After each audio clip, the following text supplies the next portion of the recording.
আমাদের আলোচনা সভা যে প্যারি কমিউনের 150 বছর এবং আমাদের কর্তব্য, কারণ আমরা একটা অত্যন্ত কঠিন সময়ের মধ্যে দিয়ে জার্নি করছি, ফলে সেই সম্পর্কেও দু একটা কথা আমরা এখানে আলোচনার মধ্যে আনবো।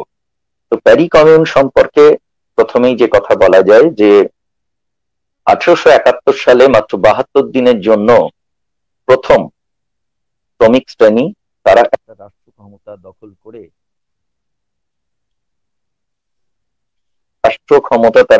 করে এবং রাষ্ট্র ক্ষমতা দখল করে তারা 72 দিন ধরে একটা নতুন ধরনের সরকার, ইনফ্যাক্ট পুরো 72 দিন নয়, 10 দিন কম, তারা একটা সরকার পরিচালনা করেছিল। প্যারি কমিউনের জন্য শ্রমজীবী মানুষ তারা প্যারি নগরকে অধিকার করেছিল 18ই মার্চ, কিন্তু কমিউন ঘোষিত হয় 28শে মার্চ, ফলে 10 দিন বাদে, এবং তারপর থেকে সেই কমিউনের ভাবনা থেকে একটা বিকল্প সরকার, বিকল্প ভাবনা চিন্তা, সেগুলোকে সামনে তুলে ধরা হয় এবং যার ভিত্তিতে পৃথিবীতে একটা নজির বিহীন ঘটনা, একটা নজর কাড়া ইতিহাস এই প্যারি কমিউন তৈরি করেছিল। প্যারি কমিউন 72 দিন বাদে তার পরাজয় ঘটে, পতন ঘটে, এবং সেখানকার শাসক শ্রেণী তারা কমিউনে যারা লড়াই করেছেন তারা কমিউনার্ড, সেই শ্রমজীবী মানুষ, কমিউনার্ড মূলত শ্রমজীবী মানুষ, তার সঙ্গে অন্যান্য অংশের মানুষও ছিলেন, তাদের রক্তে কার্যত হোলি খেলা খেলে, এবং তার মধ্যে দিয়ে দেখা যায় যে প্যারিসের রাস্তাঘাট, মানে কালো পিচের রাস্তা লাল হয়ে গেছিল কমিউনারদের রক্তে। প্যারিসের যত্রতত্র সেখানে কমিউনারদের লাশ পাওয়া গেছিল। এইভাবে নৃশংস আক্রমণের মধ্য দিয়ে তারা প্যারি কমিউনকে ব্যর্থ করার চেষ্টা করে।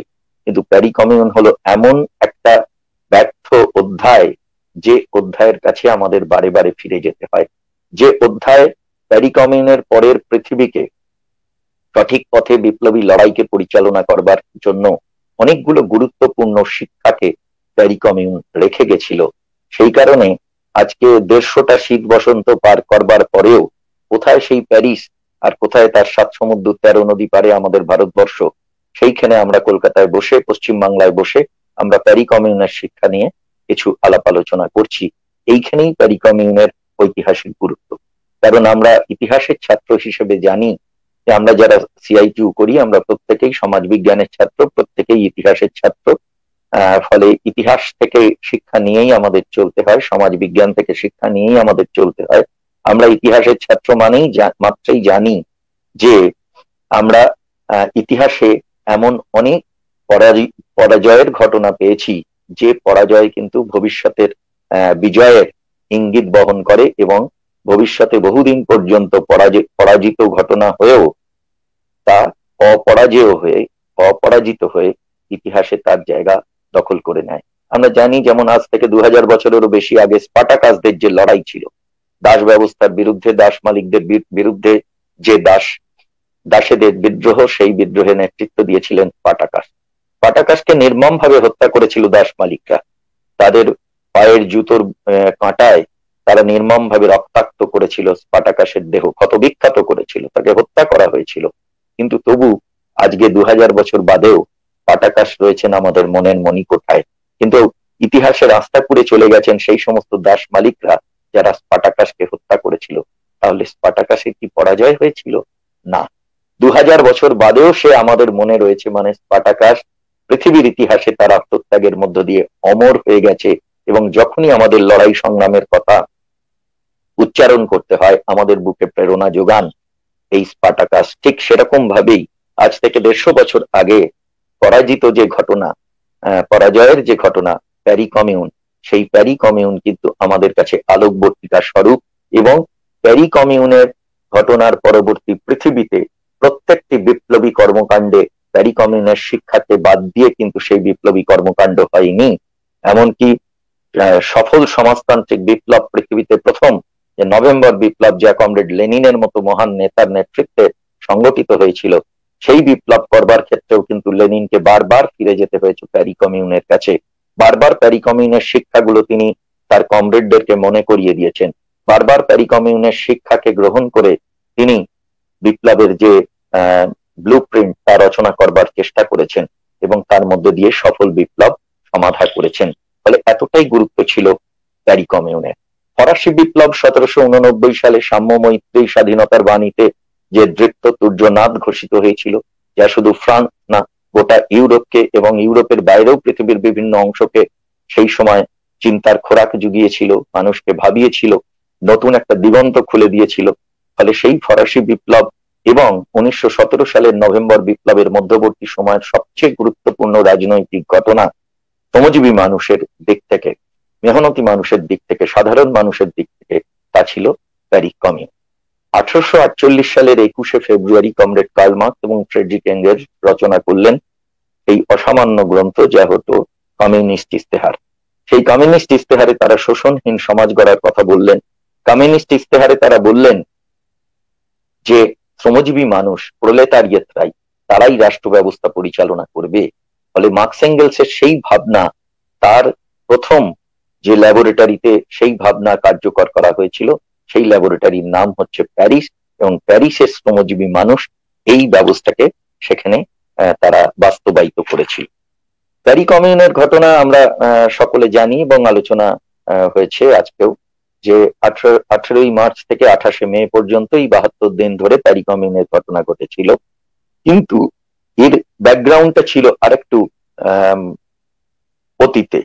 ফলে আমরা দেখছি যে 1789 সাল থেকেই আমরা যদি ফ্রান্সের ইতিহাসের দিকে তাকাই, তাহলে দেখব যে গোটা পৃথিবীতে, বিশেষ করে ইউরোপে, চিন্তার খোরাক যোগাচ্ছে, মুক্তির খোরাক যোগাচ্ছে, মুক্তির স্বপ্ন দেখাচ্ছে, সংগ্রামের স্বপ্ন দেখাচ্ছে যে দেশটা, সেই দেশটার নাম হচ্ছে ফ্রান্স। এবং ফ্রান্স এমন ভাবে ভাবছে, বিশেষ করে ফরাসি বিপ্লবের পরে, যে ফরাসি বিপ্লবের পরে ফ্রান্সের ভাবনা চিন্তাগুলো কেবলমাত্র ফ্রান্সের মধ্যেই সীমাবদ্ধ ছিল না, তা গোটা ইউরোপকে বিশেষভাবে ভাবিয়েছিল। তার চিন্তার দ্বারা প্রভাবিত হয়েছিল গোটা ইউরোপ। যে কারণে অস্ট্রিয়ার ডিউক চ্যান্সেলর মেটারনিক তিনি বলেছিলেন যে if France is sneezing, rest of Europe catches cold. ফ্রান্সের যদি হাঁচি হয়, ফ্রান্স যদি হাসতে থাকে, তাহলে গোটা ইউরোপের ঠান্ডা লেগে যায়, সর্দি লেগে যায়। এতটাই ইনফ্লুয়েন্স ছিল ফ্রান্সের গোটা ইউরোপের অন্যান্য দেশগুলোর ওপরে। ফলে এবং আমরা জানি যে মার্ক্সবাদের যে 3টে উৎস, সেই 3টে উৎসর মধ্যে একটা যেমন জার্মান ইডিওলজি, ব্রিটিশ ইকোনমি, আর একটা কিন্তু ফ্রেঞ্চ রেভলিউশন। ফরাসি দেশের বিপ্লব কিন্তু মার্ক্সবাদ গড়ে উঠবার ক্ষেত্রে একটা খুব ইম্পর্টেন্ট ইনগ্রেডিয়েন্ট, একটা খুব গুরুত্বপূর্ণ উপাদান ছিল। ফলে মার্কস এঙ্গেলস ফরাসি দেশের গতি প্রকৃতি এবং ফরাসি দেশের শ্রমজীবী মানুষ এবং সাধারণ মানুষের লড়াই সংগ্রামগুলোকে বারবার যত্ন সহকারে ওয়াচ করার চেষ্টা করতেন এবং সেগুলো থেকে শিক্ষা গ্রহণ করার চেষ্টা করতেন।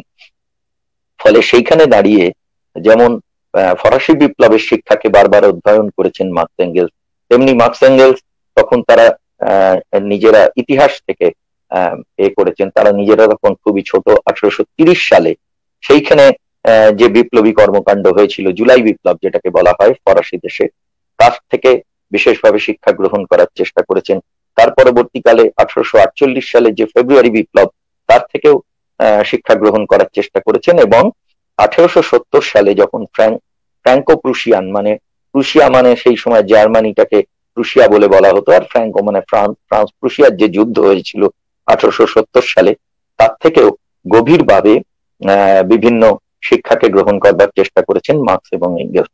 তো এই ফ্র্যাঙ্কো প্রুশিয়ান যে ওয়ার, সেই যুদ্ধের সময় দেখা গেল যে প্রুশিয়া তারা ফ্রান্সকে আক্রমণ করেছে এবং ফ্রান্সের তখন যে রাজতন্ত্রের প্রতিনিধি ছিলেন তৃতীয় নেপোলিয়ন, সেই নেপোলিয়নকে তারা পরাজিত করে এবং সাময়িকভাবে একটা প্রজাতন্ত্র সেখানে গড়ে ওঠে। কিন্তু সেই প্রজাতন্ত্র গড়ে উঠলেও এই প্রজাতন্ত্র কিন্তু সাধারণ মানুষের স্বার্থে, শ্রমজীবী মানুষের স্বার্থে তারা কিন্তু কাজ করতে পারেনি। মার্কস এঙ্গেলস এই ব্যাপারে তার বিশেষভাবে নজর করেছিলেন এবং কার্ল মার্কস তিনি সেই সময়ই বলেছিলেন যে সাধারণভাবে প্রজাতন্ত্রের প্রতি আমরা আমাদের সমর্থন জ্ঞাপন করছি, এ কথা ঠিক, কিন্তু আমাদের কতগুলো সন্দেহের জায়গাও আছে। আমরা খুব খুশি হব যদি আমাদের এই সন্দেহ কেটে যায়, আমাদের সন্দেহ যদি ভুল প্রমাণ হয়, তাহলে আমরা অত্যন্ত খুশি হব। কিন্তু আমরা দেখছি যে পুরনো রাজতন্ত্রের ব্যবস্থাটাকে এরা চূর্ণ করে দেয়নি। রাজতন্ত্রের ফেলে রাখা যে চেয়ারটা, ছেড়ে যাওয়া চেয়ারটা, সেই চেয়ারটা এরা বসেছে। ফলে এদের দ্বারা যে সাধারণ মানুষের স্বার্থে কতটা কাজ হবে সেই নিয়ে সন্দেহটা কিন্তু রয়েই গেল। তো একদিকে যেমন এই প্রজাতন্ত্র সম্পর্কে একটা ডাউটফুল জায়গা, এবং সেটা মার্কস যে কথাটা ভেবেছিলেন সেইটা কিন্তু একেবারে 100% সঠিক ছিল। তার পাশাপাশি প্রুশিয়া তারা কিন্তু ফ্রান্সের একের পর এক শহরকে তারা আহ অধিকার করতে করতে এগিয়ে গেল। ফ্রান্সটাকে দখল করবার জন্য তারা প্রুশিয়া কিন্তু এগিয়ে যাচ্ছে। এবারে যখন প্রুশিয়া তারা এগিয়ে যাচ্ছে এই দেশ দখল করবার জন্য, সেই সময় প্যারিসের, ফ্রান্সের রাজধানী প্যারিসের শ্রমজীবী মানুষ তারা কিন্তু একটা জাতীয়তাবাদের বোধ থেকে, একটা দেশপ্রেমের বোধ থেকে তার সিদ্ধান্ত গ্রহণ করলেন যে আমরা প্যারিসকে অধিগ্রহণ করতে দেবো না, প্যারিসকে আমরা রক্ষা করব। এবং সেই ডিটারমিনেশন নিয়ে প্যারিসের শ্রমিক শ্রেণী তারা এক কাট্টা হয়ে তারা একটা জায়গায় দাঁড়ালো, এবং তারা সেখানে সিদ্ধান্ত গ্রহণ করলো যে আমরা এখানে এদেরকে ঢুকতে দেব না, আমরা যেন তেন প্রকারে না আমাদের সর্বশক্তি নিয়োগ করে আমরা এই বাহিনীকে, এই যে জার্মান বাহিনী বা এই প্রুশিয়ান বাহিনী, আমরা এই বাহিনীকে কিন্তু আমরা এখানে আটকে দেব, এই সিদ্ধান্ত তারা গ্রহণ করেছিল। এবং সেই গ্রহণ করবার জন্য তারা একটা ন্যাশনাল ডিফেন্স তৈরি করে, এবং ন্যাশনাল গার্ড তারা এই শ্রমজীবী মানুষ তারা সেটা তৈরি করেছিল। এবং তৈরি করে তারা সেখানে এই যে জার্মানির যে অনুপ্রবেশ, রাশিয়ার যে অনুপ্রবেশ, সেটাকে তারা আটকে দিয়েছিল।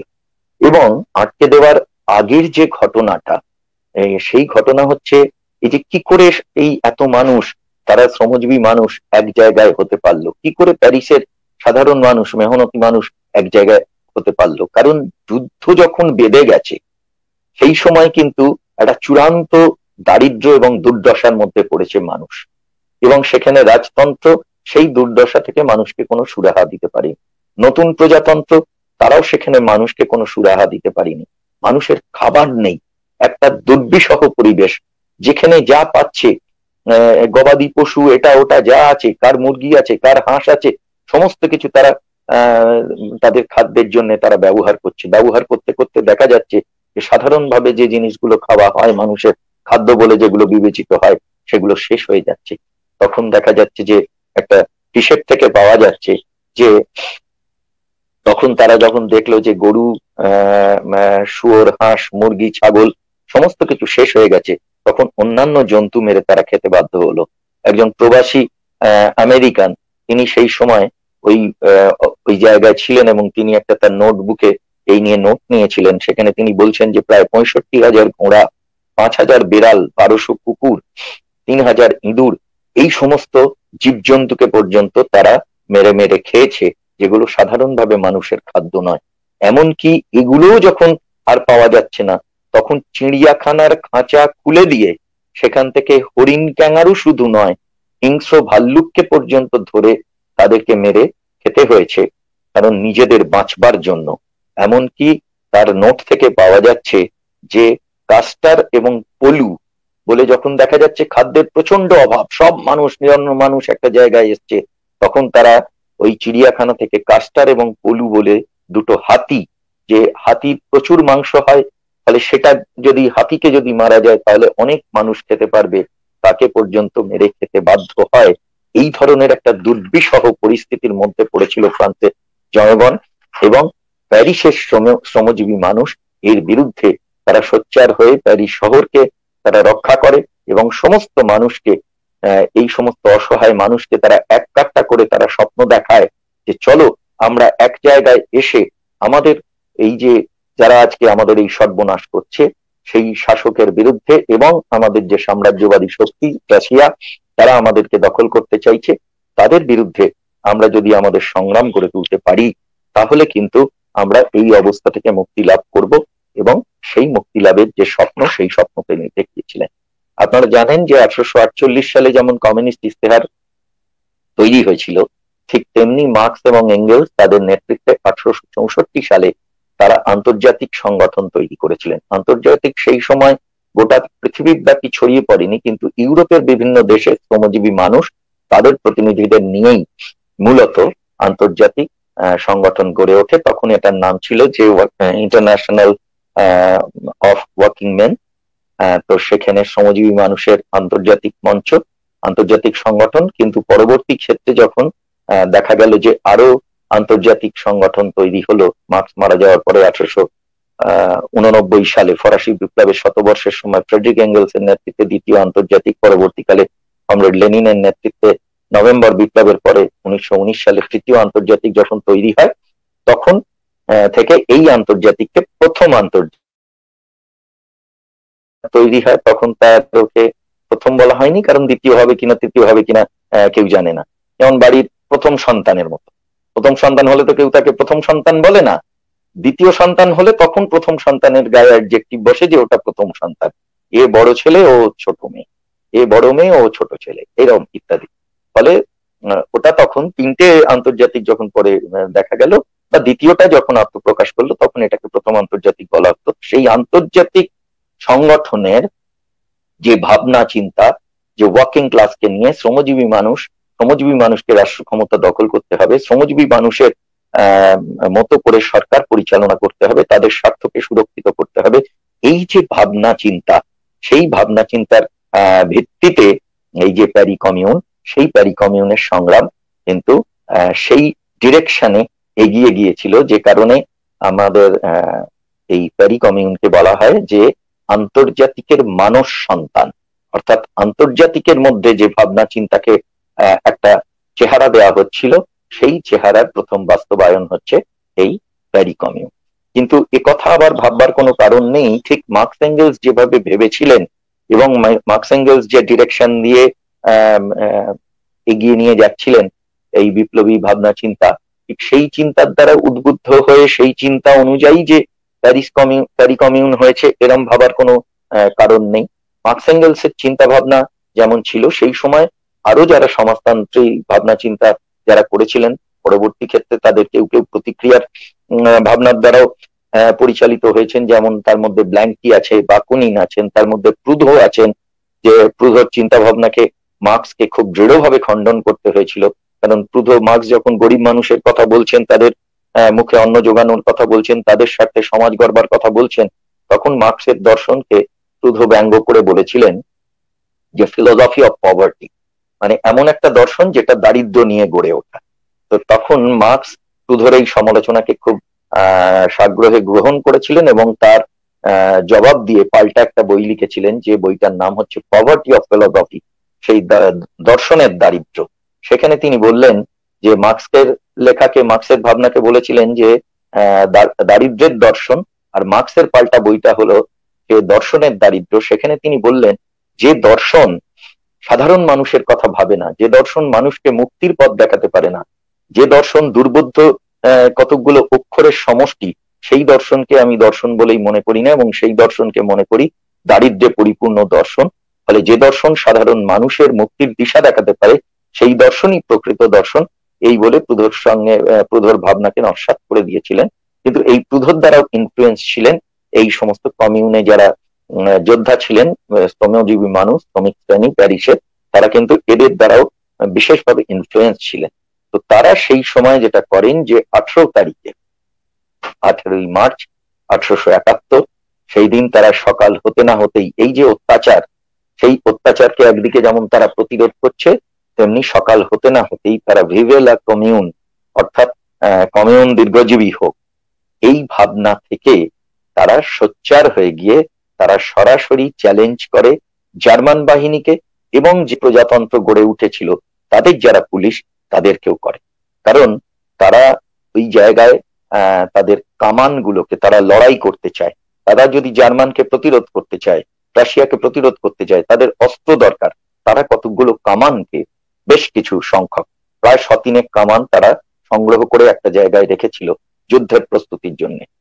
কিন্তু সেইখানে সেই কামানগুলোকে যখন এরা নিয়ে যেতে চায়, সেই কামানগুলোকে যখন এরা দখল করে এদেরকে নিরস্ত করতে চায়, তখনই কিন্তু সেই বিশাল লড়াই হয়েছিল। এবং মমার্থ বলে একটা জায়গা আছে, মমার্থ আমরা আমাদের বইমেলায় দেখি, অনেক সময় বইমেলায় মমার্থ বলে একটা ওই ছবি টবি আঁকার জায়গা, ওটা ফ্রান্সে এখন সেরকম জায়গায় হয়েছে, কিন্তু সেই সময় এই যুদ্ধটা মমার্থ বলে যে জায়গা, সেইখানে হয়েছিল। এবং সেখানে এদেরকে শ্রমজীবী মানুষের নেতৃত্বে যে জনগণের অভ্যুত্থান হয়েছিল, সেই অভ্যুত্থানের মধ্য দিয়ে এরা দুই সৈন্যদেরকে, সৈন্য এবং পুলিশ, এদের দুজনকেই তারা পরাজিত করে অনেক দূরে সরিয়ে দেয় এবং দিয়ে প্যারিস শহর তারা দখল করে এবং প্যারিসে তারা ভাবনা চিন্তা শুরু করে যে কি করে সাধারণ মানুষের স্বার্থে একটা সরকার তারা পরিচালনা করতে পারে। এই ভাবনা যখন শুরু হয় 18 তারিখে, তখন কিন্তু এটা খুব যে মার্কসিস্ট ভাবনা চিন্তার দ্বারা ইনফ্লুয়েন্স ছিল তা বলা যায় না। নিশ্চয়ই মার্কসের ভাবনা চিন্তার প্রভাব ছিল, কিন্তু সেটাই প্রধান ডমিনেটিং বিষয় ছিল না, সবচেয়ে গুরুত্বপূর্ণ সেটা ছিল না। কিন্তু যখন তারা তাদের সুন্দর ভাবনাগুলো, একটা সুন্দরতর সমাজ গড়বে, তার জন্য কি কি করবে, এই ভাবনাকে যখন তারা এগিয়ে নিয়ে যাচ্ছে, সেই সময় দেখা গেল যে তাদের ভাবনার মধ্যে বারবার এসে জায়গা নিয়ে নিচ্ছে মার্কস এঙ্গেলসের ভাবনা, মার্কসিস্ট ভাবনা। মানে মার্কসের ভাবনার মধ্য দিয়েই তারা যে সুন্দরতর সমাজ গড়তে চায়, তারা যে শোষণহীন সমাজ গড়তে চায়, তারা যে সাধারণ মানুষের কাছে অধিকারগুলোকে প্রতিষ্ঠিত করতে চায়, সেই ভাবনা চিন্তাগুলো ক্রমশ আস্তে আস্তে এটা একটা মার্ক্সবাদী ভাবনা চিন্তার দ্বারা অনেক বেশি ইনফ্লুয়েন্সড হয়ে পড়ছিল এবং তার মধ্য দিয়েই তার সঠিক দিশা এবং সত্যিকারের কমিউন গড়ে তোলবার যে ভাবনা, সেই ভাবনা সে পাচ্ছিল। এইখানে একটা ছোট্ট করে আমাদের বলে রাখা ভালো যে মার্কস এঙ্গেলস কিন্তু যখন ফরাসি দেশে শ্রমজীবী মানুষ এই যুদ্ধের জন্য, এই লড়াইয়ের জন্য যখন প্রস্তুতি নিচ্ছে, মার্কস এঙ্গেলস কিন্তু বুঝেছিলেন যে সময়টা ম্যাচিওর করেনি। সেই জন্য মার্কস এঙ্গেলস তারা লিখছেন, তারা দূর থেকে বলছেন যে এই সময় কিন্তু this is not the right time, এটা সঠিক সময় নয় আঘাত হানবার জন্য, আর একটু আমাদের সময় কিল করতে হবে, আর একটু সময় নিয়ে নিতে হবে, আর একটু স্পেস নিতে হবে, ইত্যাদি ইত্যাদি এই অ্যাডভাইস গুলো পাঠাচ্ছিলেন। কিন্তু যখন দেখলেন যে তারা শ্রমজীবী মানুষ তারা ঝাঁপিয়ে পড়েছে লড়াইয়ে, তখন কিন্তু মার্কস এঙ্গেলস আর এক মুহূর্তের জন্য কোনো দ্বিধা দ্বন্দ্ব করেননি, সঙ্গে সঙ্গে তারা শ্রমজীবী মানুষের পাশে এসে দাঁড়ালেন। যদিও তাদের প্রেডিকশন ছিল, যদিও তাদের অনুমান ছিল যে যা হলো এটা মানে যেভাবে তারা লড়াইয়ে ঝাঁপিয়ে পড়ছে তাতে কিন্তু সময়টা ম্যাচিওর করেনি, this is not the right time. কিন্তু তথাপি শ্রমিকরা যখন ঝাঁপিয়ে পড়েছে তখন মার্কস এঙ্গেলস এর থেকে দূরে থাকতে পারেন না। ফলে এখানেও একটা মার্কস এঙ্গেলস এর শিক্ষা আমাদের বিশেষ করে গ্রহণ করতে হবে, যে মার্কস এঙ্গেলস বলতেই পারতেন যে তোমাদের এই লড়াই তো সাকসেসফুল হবে না, বা যখন 72 দিন বাদে ব্যর্থ হলো মার্কস এঙ্গেলস বলতেই পারতেন আমরা তো আগেই বলেছিলাম। ব্যাপারটা সেরকম না, মার্কস এঙ্গেলস তো মার্কস এঙ্গেলস, সেই কারণে তাদের কাছে ব্যক্তিগতভাবে তারা কি বলেছেন প্রশ্ন সেটা নয়। যদিও তারা জানতেন যে এটা ঠিক নয় এবং ইতিহাস প্রমাণ করেছে যে মার্কস এঙ্গেলস এর অনুমানটা সঠিক ছিল, কিন্তু মার্কস এঙ্গেলস তখন সমস্ত কথা ভুলে গিয়ে যে যখন শ্রমজীবী মানুষ লড়াইয়ে ঝাঁপিয়ে পড়েছে তখন তার পাশে থাকা ছাড়া আর কোনো বিকল্প নেই, সমস্ত শক্তি দিয়ে, ভাবনা চিন্তা সবকিছু দিয়ে মার্কস এঙ্গেলস তখন শ্রমজীবী মানুষের পাশে দাঁড়ালেন। মানে আমি এখানে একটা ছোট্ট সাটল কমেন্ট করে রাখতে চাইছি যে ধরুন এইবারের নির্বাচনে একটা আমরা যে সংযুক্ত মোর্চাকে সমর্থন করার কথা বলেছিলাম, সেই সংযুক্ত মোর্চার একটা চূড়ান্ত বিপর্যয় হয়েছে, মাত্র একটা সিট তারা পেয়েছে ভাঙড়ে, আপনারা জানেন, ইত্যাদি ইত্যাদি। তো সেখানে দাঁড়িয়ে সংযুক্ত মোর্চার হয়ে আমরা যখন সিআইটিউর কর্মীরা লড়াই করছি, আমরা যখন নির্বাচনী লড়াইয়ে গেছি, তখন দেখবেন যে আমরা কেউ কেউ কিন্তু এই বিতর্ক করছি যে আচ্ছা এই জোটটা কি ঠিক হলো, আচ্ছা আব্বাস সিদ্দিকীকে নেওয়া কি ঠিক হলো, আচ্ছা কংগ্রেসের সঙ্গে হাত মেলানোটা কি ঠিক হলো। এই যে নানান ধরনের ডাউটস, আমাদের মনের মধ্যে যে দোলাচল, সেইটা আমার নিজের লড়াইয়ের শক্তিটাকেও দুর্বল করে এবং যখন আমি যার সঙ্গে যার বিরুদ্ধে লড়াই করছি তারা শ্রেণী শত্রু, তারা শাসকের প্রতিনিধি, তারা সাধারণ মানুষের, শ্রমজীবী মানুষের বিরুদ্ধে, তারা সাধারণ কৃষকের বিরুদ্ধে, তারা জনগণের বিরুদ্ধে, সেই কথাটাকে প্রায়োরিটি না দিয়ে তখন আমার ভাবনা চিন্তাটা ঠিক ছিল, আমার ভাবনা চিন্তার মধ্যে যে দোলাচল গুলো সেইগুলো নিয়ে আমরা চর্চা করি। এখানে মার্কস এঙ্গেলস এর একটা গুরুত্বপূর্ণ শিক্ষা হচ্ছে as soon as the decision is taken, যে মুহূর্তে সিদ্ধান্ত হয়ে গেল, যে মুহূর্তে তারা ঝাঁপিয়ে পড়লো, আমার কথা শুনে ঝাঁপাক বা না ঝাঁপাক, না শুনে ঝাঁপাক, ঝাঁপিয়ে যখন পড়েছে তখন লড়াইটা যখন শ্রেণী শত্রুর সঙ্গে, লড়াইটা যখন শাসকের সঙ্গে, সেই সময় দাঁড়িয়ে কিন্তু আর কোনো প্রশ্ন তোলা যায় না। সেই সময় সমস্ত প্রশ্ন সরিয়ে রেখে লড়াইয়ে ঝাঁপিয়ে পড়াটা কিন্তু একটা গুরুত্বপূর্ণ শিক্ষা, যে শিক্ষা কমরেড কার্ল মার্কস এবং ফ্রেডরিক এঙ্গেলস আমাদের দিয়েছিলেন এবং প্যারি কমিউনে আমরা এই শিক্ষাকে আমরা দেখেছিলাম যে প্যারি কমিউনের মধ্যে দিয়ে এই শিক্ষা আমরা লাভ করেছিলাম। এর পরবর্তী ক্ষেত্রে দেখা গেল 28শে মে প্যারি কমিউন ব্যর্থ হয় এবং একেবারে কমিউনাররা পরাজিত হয় এবং নির্মম ভাবে তাদেরকে হত্যা করা হয়। এবং সেই লড়াইটা কিন্তু শুরু হয় মোটামুটি 10ই মে থেকে। 10ই মে থেকে আমাদের কাছে একটা অত্যন্ত তাৎপর্যপূর্ণ ব্যাপার হলো এই যে 10ই মে অনওয়ার্ড, এই যে কমিউনারদেরকে প্যারি শহরটাকে দখল করবার জন্য যে যারা আক্রমণ করতে এলো তারা কারা? এক, জার্মান সেনা। আর জার্মানদের হাতে যে ফ্রান্স হারলো, যে ফ্রান্স এবং জার্মান লড়াই করছিল, সেই ফ্রান্স এবং জার্মানে পরস্পর যারা লড়াই করছিল তারা বলল লড়াই এখন থাক, তোমারও কমন এনিমি লাল ঝান্ডা, আমারও কমন এনিমি লাল ঝান্ডা, তোমারও কমন এনিমি শ্রমিক শ্রেণী, আমারও কমন এনিমি শ্রমিক শ্রেণী, চলো আমরা ইউনাইটেড হই, আমরা একত্রিত হই, হয়ে এবারে শ্রমিক শ্রেণীর বিরুদ্ধে আমরা লড়াই করি। এই যে শাসকের চেহারা, প্যারি কমিউনের পতন হয়েছে ঠিক, কিন্তু শাসকের চেহারা চোখে আঙুল দিয়ে দেখিয়ে দিয়েছে যে শাসক কত নির্মম হতে পারে, এবং শাসকরা তাদের নিজেদের মধ্যেকার কোনো ধরনের কোনো বিরোধ তারা রাখবে না যদি তাদের লড়াইটা কমন এনিমি, সেখানে লাল ঝান্ডা, সেখানে শ্রমিক শ্রেণী, তার বিরুদ্ধে যদি লড়াই করতে হয়।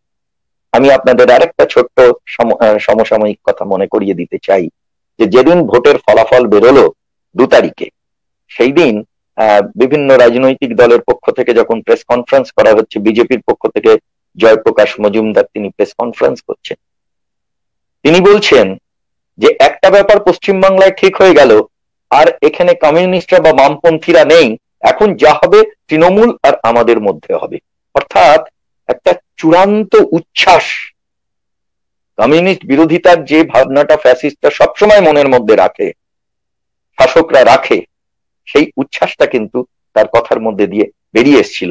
ফলে এই লাল ঝান্ডাকে পরাজিত করবার জন্য, লাল ঝান্ডার বিরুদ্ধে সোচ্চার হওয়ার জন্য, সেইখানে কিন্তু আমাদের তৃণমূল বিজেপির মধ্যে কোনো বিভেদ নেই।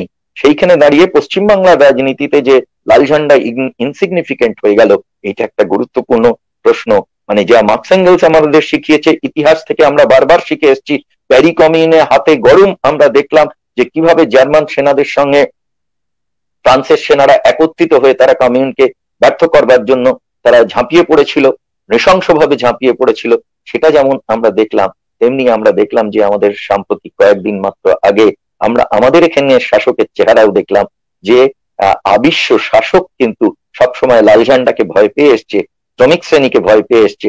সেই কারণে শ্রমিক শ্রেণীর বিরুদ্ধে তাদের যে হিংস্রতা, শ্রমিক শ্রেণীর বিরুদ্ধে তাদের যে আক্রোশ, তা কিন্তু বারে বারে তাদের কথার মধ্যে দিয়ে ব্যক্ত হয়েছে, তাদের কাজের মধ্যে দিয়ে ব্যক্ত হয়েছে। আমরা গত 2 তারিখেও সেই ঘটনা দেখলাম। একদিকে যেমন শাসকের এই ঐক্যের প্রশ্ন আছে শ্রমজীবী মানুষের বিরুদ্ধে, তেমনি আমি মার্কসের এইটা সিভিল ওয়ার ইন ফ্রান্স থেকে একটা ছোট্ট জায়গা আপনাদের কাছে একটু তুলে ধরছি, যে সেখানে মার্কস বলছেন যে ইংরেজ শ্রমিক শ্রেণী তারা ফরাসি শ্রমিক শ্রেণী এবং জার্মান শ্রমিক শ্রেণীর দিকে বন্ধুত্বের হাত বাড়িয়ে দিয়েছে। ফলে ইংরেজ, ফ্রান্স, জার্মানি এদের নিজেদের মধ্যেকার কি বিরোধ, শাসকদের মধ্যেকার কি বিরোধ, সেই বিরোধটা কিন্তু শ্রমিক শ্রেণীকে এফেক্ট করছে না, শ্রমিক শ্রেণীকে প্রভাবিত করছে না।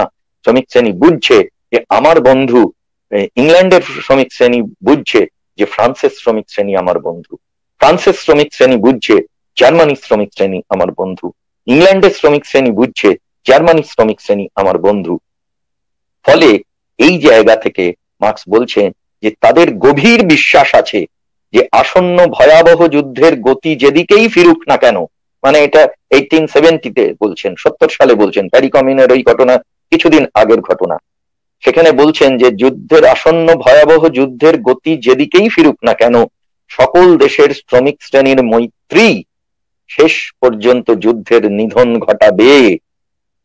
এই কথা দৃপ্ত কণ্ঠে মার্কস এঙ্গেলস বলছেন, যখন সরকারি ফ্রান্স এবং সরকারি জার্মান ছুটে চলেছে ভাতৃঘাতী সংঘর্ষের মধ্যে দিয়ে।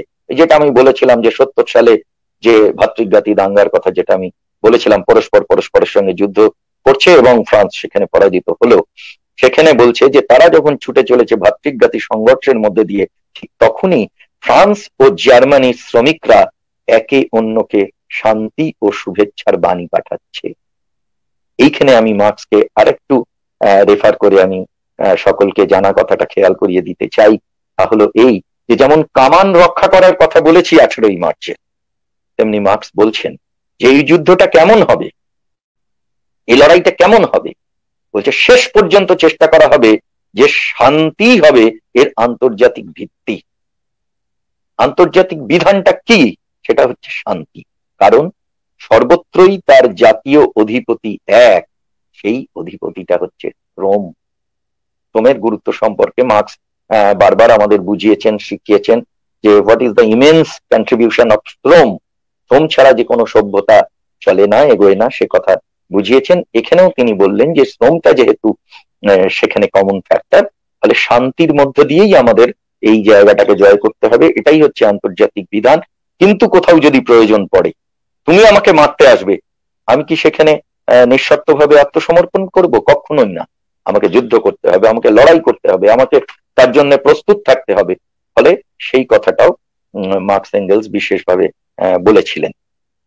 এবং পরবর্তী ক্ষেত্রে আমরা যেটা দেখলাম, যে কথাটা আমি আপনাদের বলছিলাম, যে 10th মের পরে আমরা দেখলাম যে দুই শাসক একত্রিত হয়ে তারা ফ্রান্সে প্যারিসে এসে তারা সেখানে কমিউনারদের উপরে আক্রমণ চালালো এবং কমিউনারদেরকে কার্যত পরাজিত করলো। পরাজিত না, একেবারে তছনছ করে দিল, তাদেরকে রক্তাক্ত করলো। এবং প্রায় এরকম একটা মনোভাব নিয়ে যে কেউ কোনোদিন যেন শাসকের বিরুদ্ধে কোনো কথা বলতে না আসে, সেই রকম একটা দৃঢ় মনোভাব নিয়েই কিন্তু তারা এই কাজ করেছিল, যে একটা শেষ শিক্ষা দিয়ে দিই, এই ধরনের একটা ডিটারমিনেশন নিয়ে তারা এই আক্রমণ করেছিল।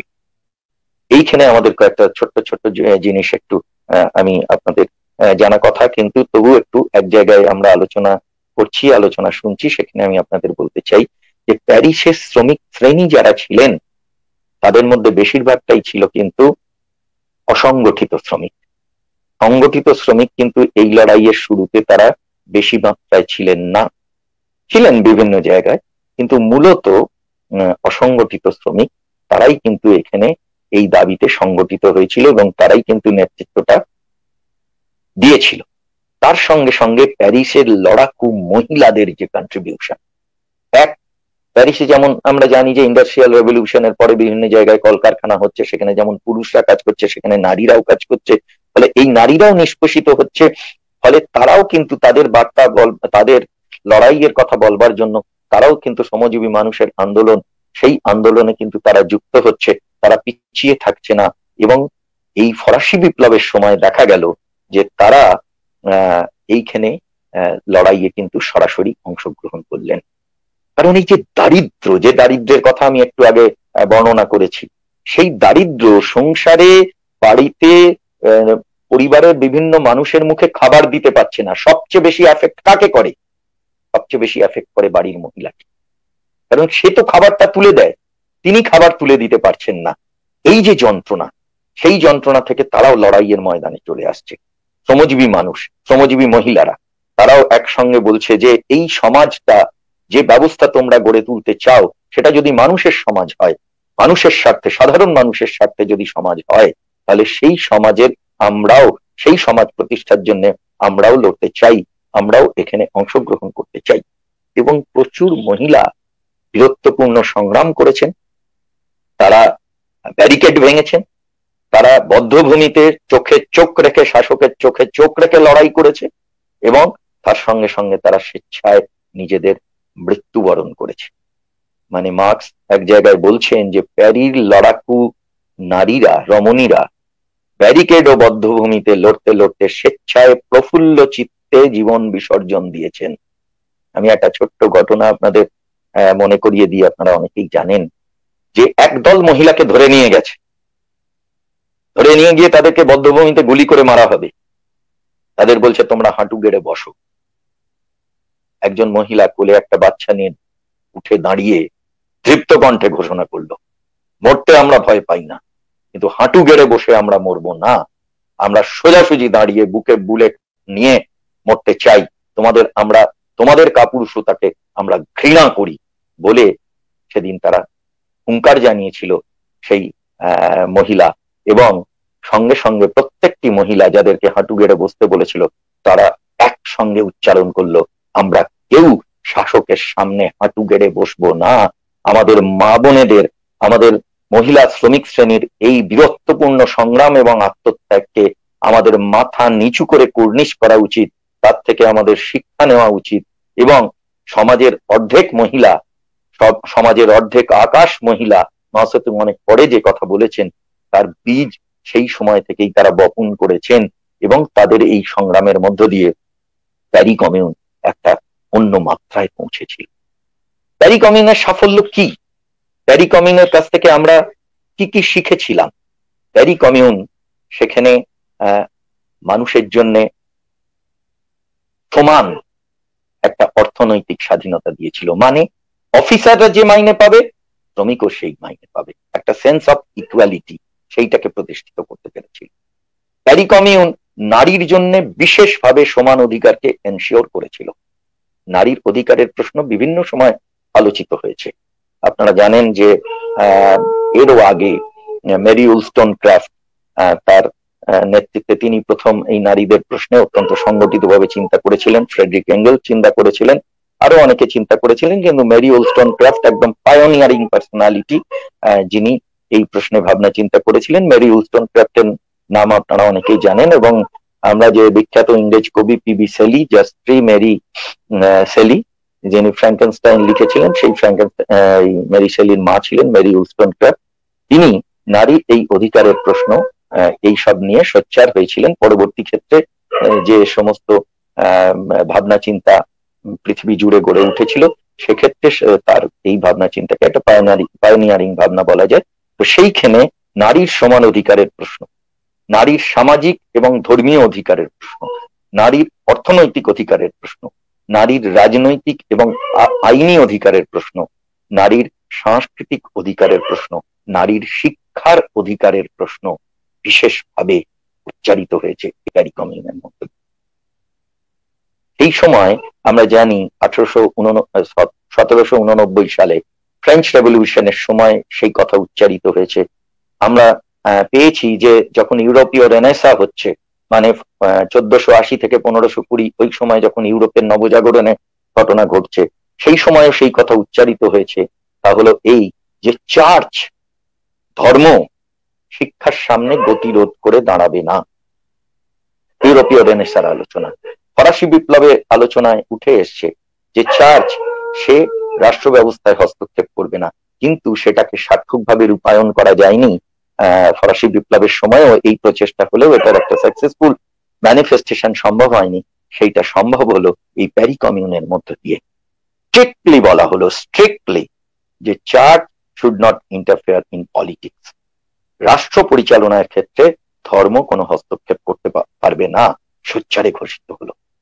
আরেকটা গুরুত্বপূর্ণ সিদ্ধান্ত সেখানে নেওয়া হয়েছিল, সেটা হচ্ছে বিজ্ঞানকে এবং শিক্ষাকে ধর্মীয় আগল থেকে বা রাষ্ট্রীয় আগল থেকে মুক্ত করে দেওয়া হবে। বিজ্ঞানের অগ্রগতি, বিজ্ঞানের গবেষণার নিরিখেই সেটা স্থিরীকৃত হবে।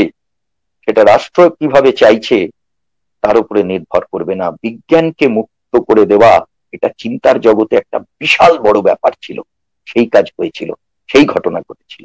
ফলে এই ধরনের ঘটনা প্যারি কমিউনের আগে পৃথিবীতে এতটা সংগঠিত ভাবে করা যায়নি। ফলে প্যারি কমিউন ব্যর্থ হলেও এই শিক্ষাগুলো কিন্তু পরবর্তী পৃথিবীকে বারবার আলো দেখিয়েছে।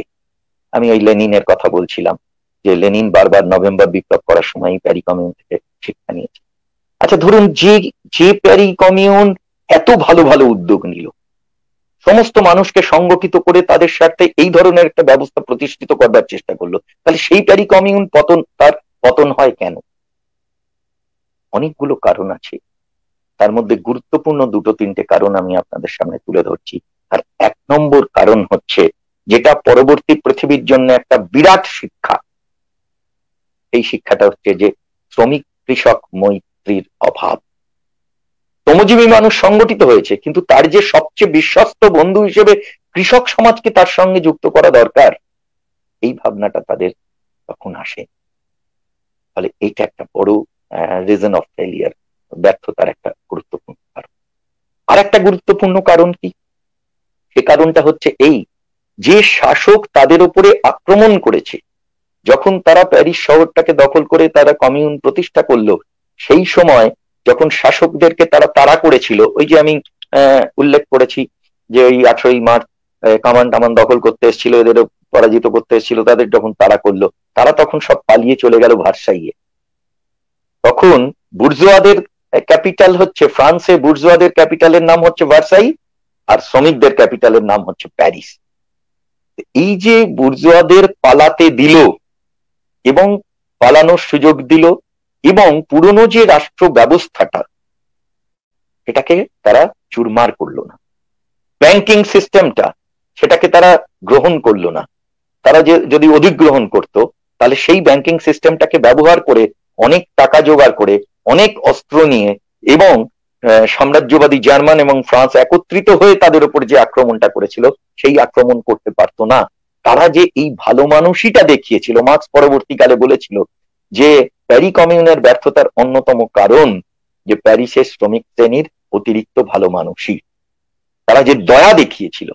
ঠিক আছে, ওরা যখন পালিয়ে যাচ্ছে যাক, আর আমরা ওদের আটকাবো না, এটা অ্যাসেস করতে পারিনি যে এরা শাসক, এরা যেন তেন প্রকারে আজকে তোমার কাছে ও জিততে পারবে না বলে ল্যাজ গুটিয়ে পালাচ্ছে, যেদিন সুযোগ পাবে সেদিন এসে তোমার বিরুদ্ধে আঘাত হানবে, এই ভাবনাটা এদের মধ্যে ছিল না, গড়ে ওঠেনি, একেবারে প্রিম্যাচিওর স্টেজ।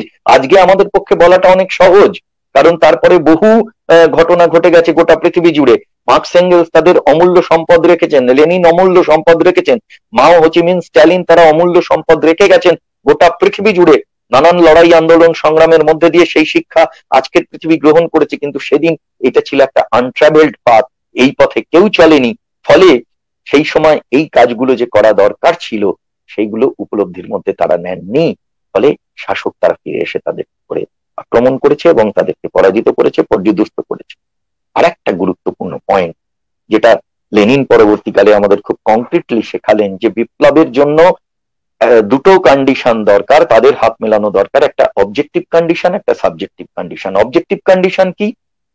দেশকে এমন ভাবে চালাচ্ছে যে দেশের মানুষ অতিষ্ঠ হয়ে উঠেছে, দেশের মানুষের পরিবর্তন চান। এটা যদি অবজেক্টিভ কন্ডিশন হয়, তাহলে দেশের মানুষ চাইলেই পরিবর্তন হয়ে যাবে না, তাহলে সেই চাওয়াকে পাওয়ায় পরিণত করবার জন্য একটা বিপ্লবী পার্টি দরকার। সেই পার্টিটা হচ্ছে কমিউনিস্ট পার্টি। সেই পার্টিটা হচ্ছে সাবজেক্টিভ কন্ডিশন।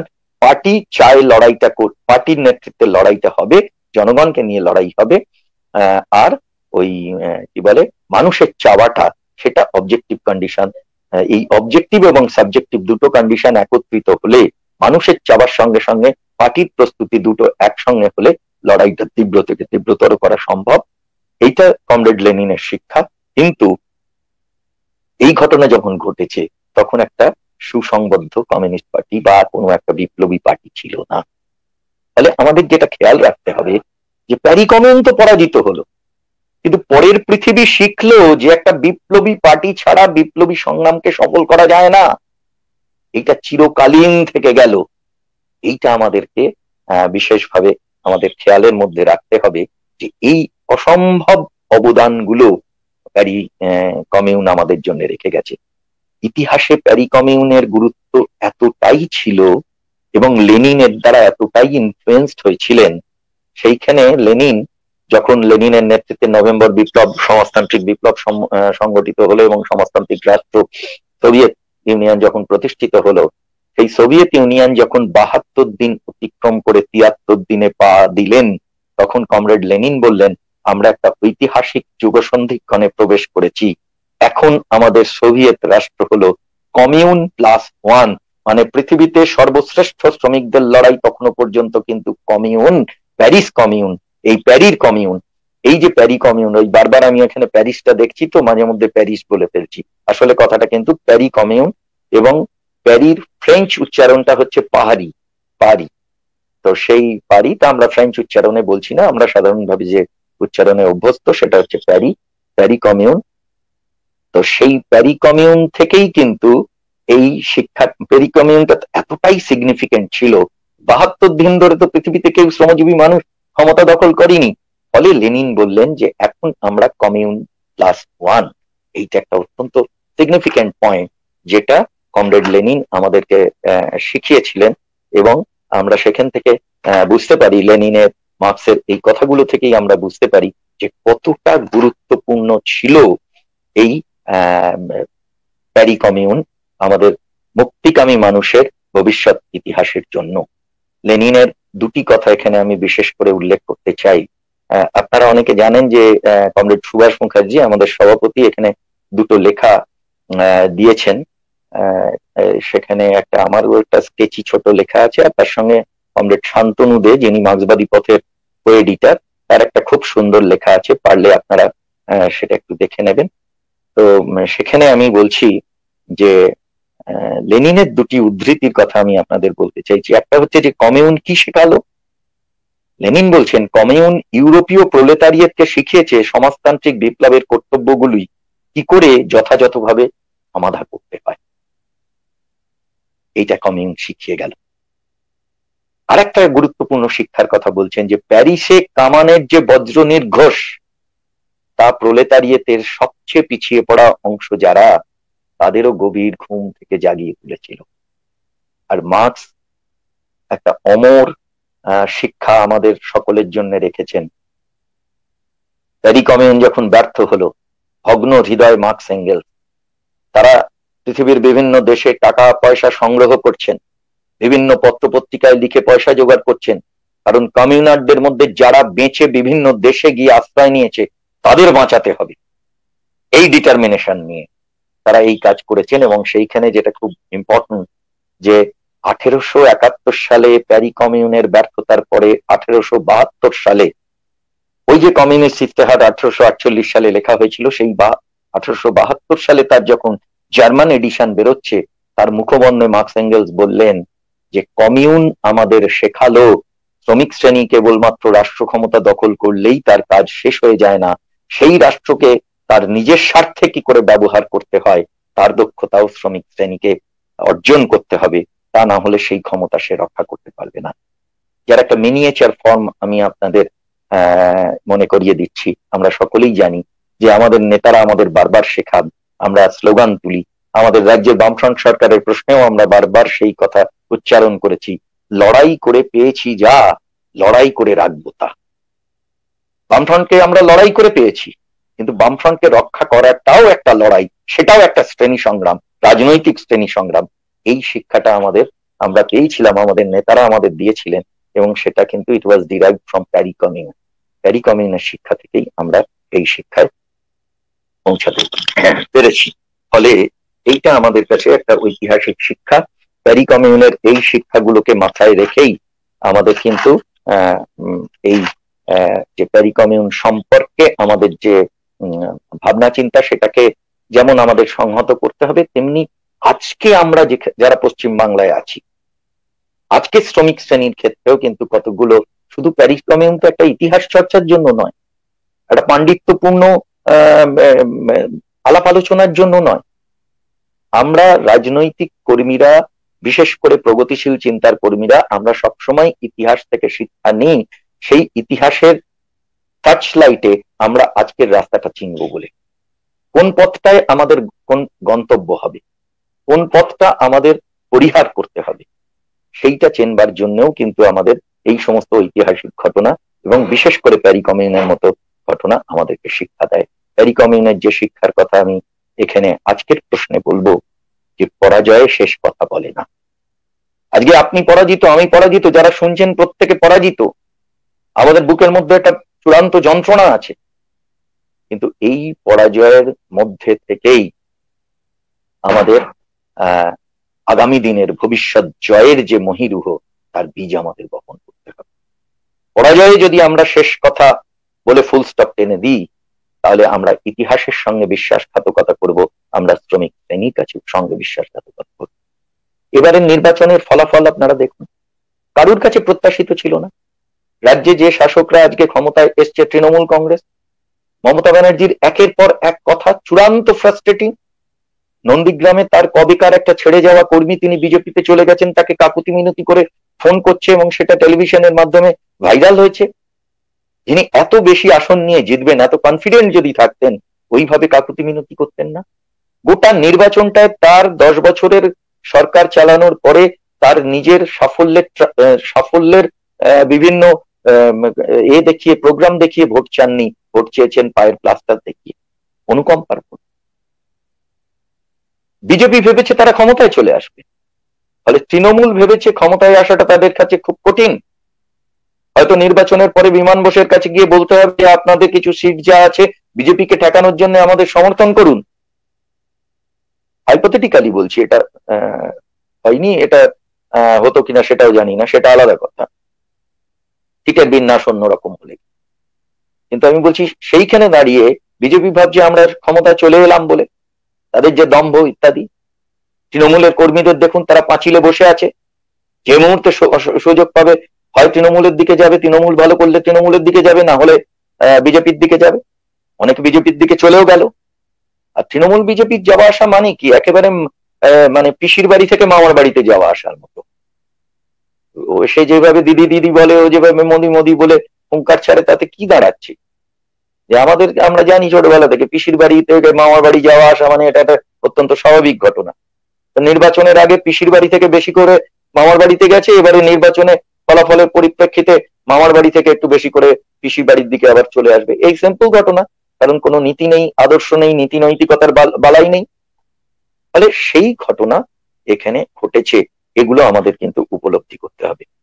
তার মানে কিন্তু আমি একবারও বলছি না যে আমাদের serious introspection of this election, সেটা কাউকে করতে আমি বারণ করছি না, এবং সেটা আমাদের করতেই হবে, এবং সেটা করাটা অত্যন্ত জরুরি।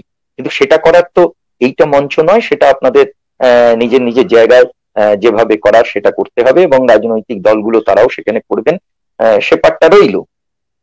কিন্তু আমাদের যে জিনিসগুলোকে অবশ্যই খেয়ালের মধ্যে আনতে হবে, যে একটা রেজাল্টে নির্বাচনে পরাজয় হয়েছে বলেই বা নির্বাচনে কেউ জিতেছে বলে সে সব ঠিক, আর যার যার পরাজয় হয়েছে তার সব ভুল, এই ধরনের কোনো একটা ওভার সিম্পলিফিকেশনে যদি আমরা যাই, অতি সরলীকরণ যদি আমরা করি, তাহলে কিন্তু আমরা অত্যন্ত অন্যায় করে ফেলবো, এবং নিজেদের প্রতি আমরা কিন্তু অবিচার করব।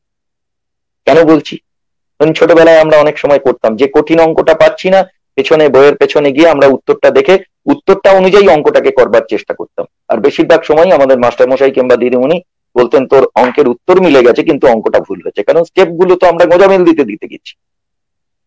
তো তেমনি তৃণমূল কংগ্রেস জিতে গেছে বলেই তারা ঠিক, আর আমাদের সমস্ত যা যা কথা আমরা বলেছিলাম সেই কথাগুলো ভুল তা নয়। আমরাই বলেছিলাম যে দেয়ালে এতদিন লিখেছি 21,000 টাকা বেতন চাই শ্রমিকের, আজকে আমরা জেতা মানে 21,000 টাকা বেতন পকেটে নিয়ে মাসের শেষে শ্রমিক বাড়ি যাবে। আমরা বলেছি, আমাদের এজেন্ডাতে ছিল, আমাদের ম্যানিফেস্টোতে ছিল, যে আমরা সিআইটিউ যাদের সমর্থন করেছি সংযুক্ত মোর্চা, তারা বলেছে কৃষকের এমএসপি মানে কৃষকের ফসল উৎপাদন করতে যে খরচ হবে তার 1.5 গুণ দাম দিয়ে কৃষকের কাছ থেকে ফসল কিনে নেওয়া হবে। বেকারের কাজ আমরা বলেছি, বছরের পর বছর স্কুল সার্ভিস কমিশনের পরীক্ষা বন্ধ, সেই নিয়ে যখন ছাত্র যুবরা আন্দোলন করেছে তখন রাজ্যের মন্ত্রী ব্রাত্য বসু বলেছেন যে এসএসসি পরীক্ষাটা কি দুর্গাপুজো যে প্রতি বছর হতে হবে? অথচ আমরা বামফ্রন্টের আমলে দেখেছি প্রতি বছর এসএসসি হয়েছে এবং এসএসসি পরীক্ষায় পাশ করে ছেলে মেয়েরা কাজ পেয়েছে। আমরা বিদ্যুতের প্রশ্নে যেমন বিদ্যুৎ আইন বাতিল করার কথা বলছি, যেমন লেবার কোডগুলো বাতিল করার কথা বলছি, যেমন কৃষি বিল বাতিল করার কথা বলছি, তেমনি আমরা বলেছি যে আমরা নিম্নবিত্ত মানুষকে বিনা পয়সায় বিদ্যুৎ দেব, আর তার চেয়ে একটু ওপরের অংশে যারা আছে তাদেরকে সাবসিডাইজ প্রাইসে বিদ্যুৎ দেব, ছাড় দিয়ে বিদ্যুৎ দেব। কিন্তু আমাদের নিশ্চয়ই আজকে আমার মনে হচ্ছে, আমারও তো আগে মনে হয়নি, যে একটা কথা বোধহয় বলা উচিত ছিল, যে মানুষ ভাবছেন যে আজকে যে গভর্নমেন্টের ফেসিলিটি গুলো পাচ্ছি সেই ফেসিলিটি গুলো বোধহয় অন্য কেউ এলে পাবো না। আমাদের বলা উচিত ছিল যে, যেটা আমরা বলিনি, যে আমরা যদি ক্ষমতায় আসি এক্সিস্টিং সমস্ত ফেসিলিটি পাবে, তার সঙ্গে এই অধিকারগুলোকে আমরা প্রতিষ্ঠিত করব। এই যে কথাটা, এই কথাটা বলা উচিত ছিল বলে আজকে আমার বিশেষভাবে মনে হচ্ছে। আমি এই মার্কস তার এই সিভিল ওয়ার ইন ফ্রান্স ইত্যাদির কথা বলছিলাম, ফরাসি দেশের প্রশ্ন ইত্যাদির কথা বলছিলাম। আপনারা সকলে জানেন মার্কসের আরেকটা ঐতিহাসিক রচনা হচ্ছে 18th ব্রুমেয়ার অফ লুই বোনাপার্ট। এই গ্রন্থেই মার্কস বলেছেন যে মানুষই ইতিহাস রচনা করে, যেটা জ্যোতিবাবু প্রতিটি মিটিং এ বলে বলে আমাদের একেবারে মুখস্থ করিয়ে দিয়েছিলেন। মানুষই ইতিহাস রচনা করেন, কিন্তু মার্কস বলছেন যে মানুষ কিন্তু সব সময়ই তার নিজের স্বার্থে এবং প্রগতির স্বার্থে ইতিহাস রচনা করে না।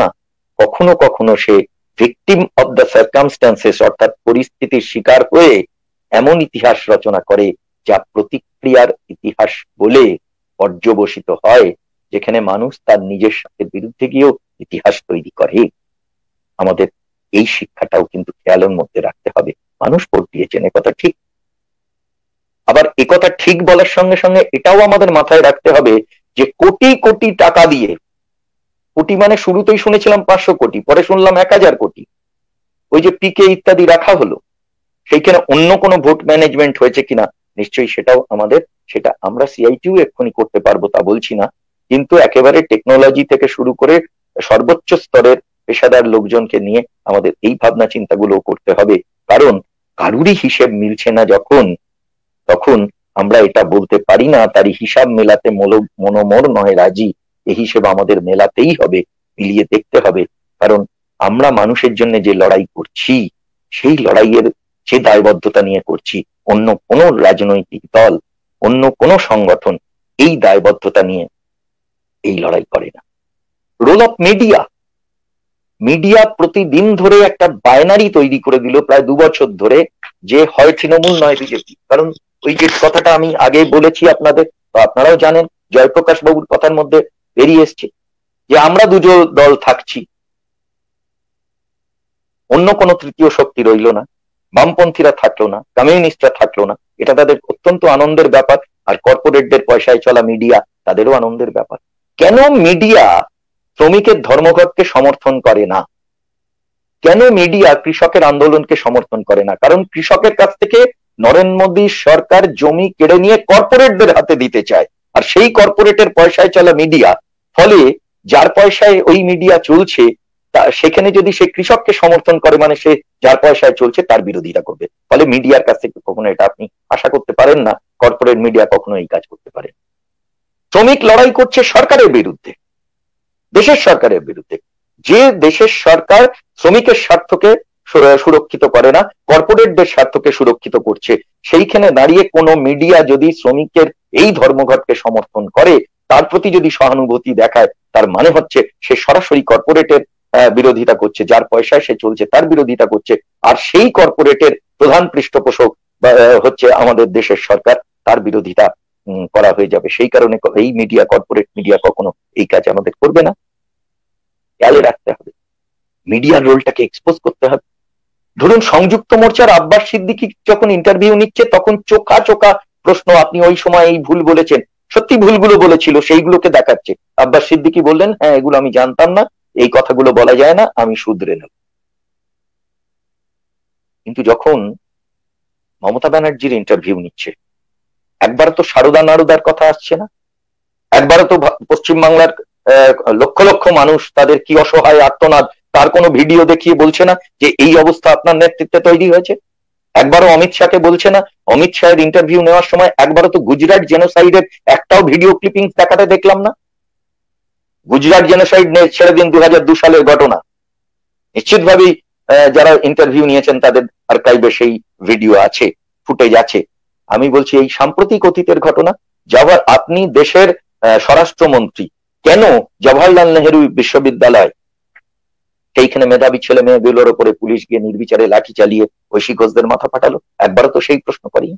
দিলীপ ঘোষকে তো একবারও প্রশ্ন করিনি যে জগদীশ চন্দ্র বোস, আচার্য প্রফুল্ল চন্দ্র রায়, সত্যেন বোসদের বাংলায় দাঁড়িয়ে তুমি গরুর দুধের সোনার থিওরি দিচ্ছ, কি কারণে এই পশ্চিম বাংলাকে এই অন্ধকারের দিকে তুমি নিয়ে যাচ্ছ? একবারও সেই প্রশ্ন করেনি। ফলে class Outlook, class approach of media, এটাকে আমাদের তুলে ধরতে হবে। টিএমসি স্পোকসম্যান, যিনি টিএমসির হয়ে এখন গলা ফাটাচ্ছেন, তিনি কিছুদিন আগে, সেই ভিডিও ভাইরাল হয়েছে সোশ্যাল মিডিয়ায়, তিনি বলেছেন যে আরে বাবা, তৃণমূল কংগ্রেসের সাধারণ কর্মীদের বলছি যে ক্যামেরায় দেখছেন লোকে চুরি করে টাকা নিচ্ছে, লোকে টাকা নিচ্ছে, আপনি তার হয়ে কেন লড়তে যাবেন?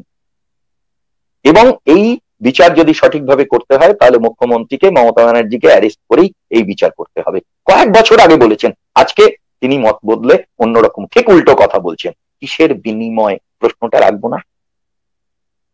মিডিয়া সিম্পাথি তৈরি করার চেষ্টা করছে। উকিলরা বলছেন যখন সুব্রত বাবুকে নিয়ে যাচ্ছে যে ওনার 76 বছর বয়স, আমরা চাই ওনারা সুস্থভাবে থাকুন।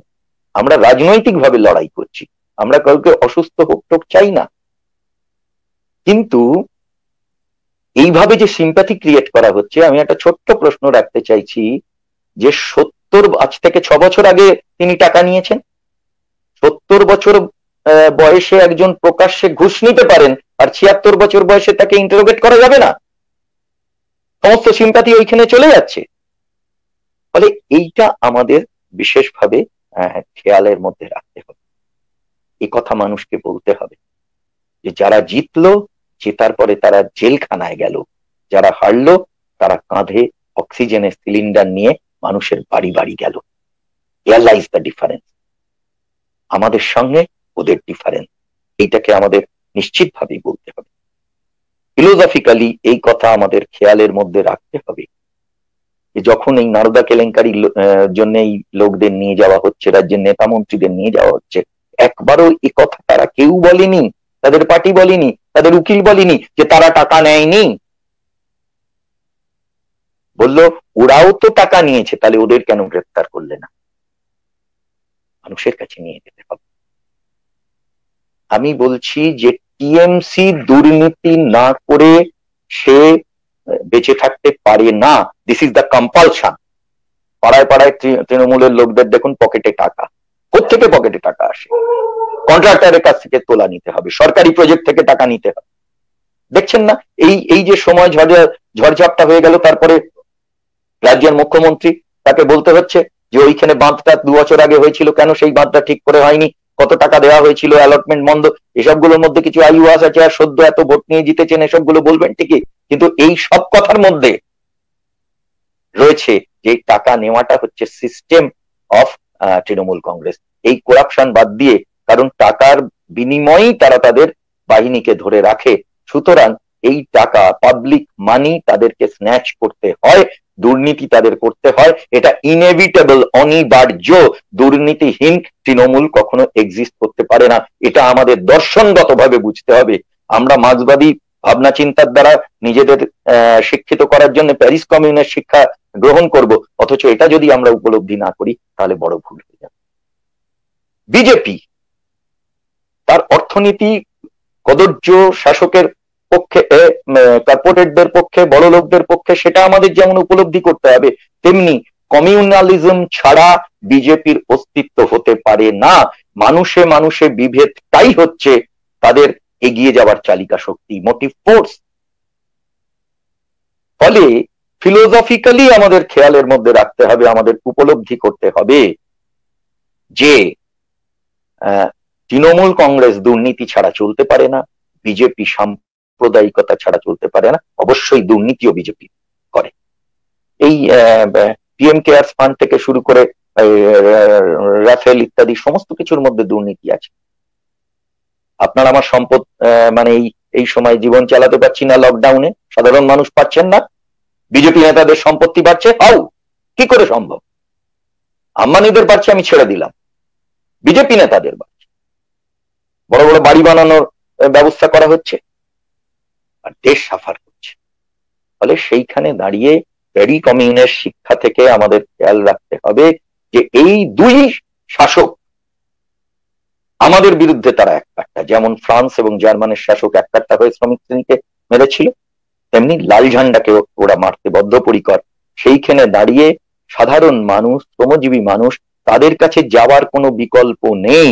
আমাদের সেই সংগঠন মানুষের কাছে যাওয়া, কারখানায় যাওয়া, অসংগঠিত শ্রমিকদের কাছে যাওয়া, এবং গিয়ে আমাদের কথা বলতে হবে যে তোমাদের 21,000 টাকার লড়াই, তোমাদের রুটি রুজির লড়াই, তোমাদের 7,500 টাকা করে মাসে দেওয়া, তোমাদের 10 কেজি করে ধান চাল দেওয়া, এই লড়াইয়ের কথা কেবলমাত্র লাল ঝান্ডা কাঁধে নিয়ে আমরাই বলি, আর কারুর হিম্মত নেই বলার।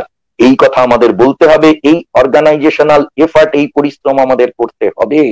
আপনারা অনেকে ভাবতে পারেন যে এই পরিশ্রম শুধু আমাদের করতে হবে কেন, ওই তৃণমূলের সংগঠকদের তো করতে হচ্ছে না, আইএনটিটিইউসির লোকদের তো করতে হচ্ছে না, বিএমএস এর লোকদের তো করতে হচ্ছে না? করতে হয় না এই কারণে, যারা আমরা প্রগতির কথা বলি আমাদের মানুষের কাছে যেতে হবে, মানুষই হচ্ছে আমাদের স্ট্রেংথ, কিন্তু মানুষের কাছে যাওয়ার কোনো বিকল্প নেই।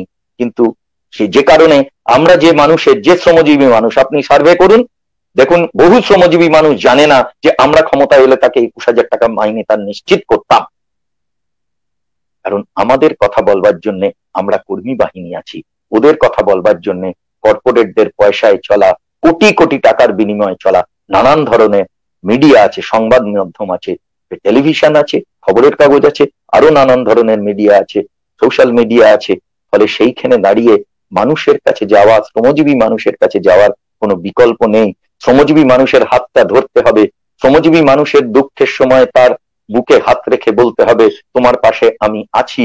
এই টাচটা শ্রমজীবী মানুষের কাছে অত্যন্ত জরুরি। তার জন্য রিয়েলি আমরা যে প্রাণপাত পরিশ্রম করে আসলে কি করতে চাইছি, শ্রমজীবী মানুষের স্বার্থের চেয়ে কোনো বড় কোনো স্বার্থ যে আমাদের সিআইটিউর নেই, এই বোধটা তার কাছে পৌঁছে দিতে হবে।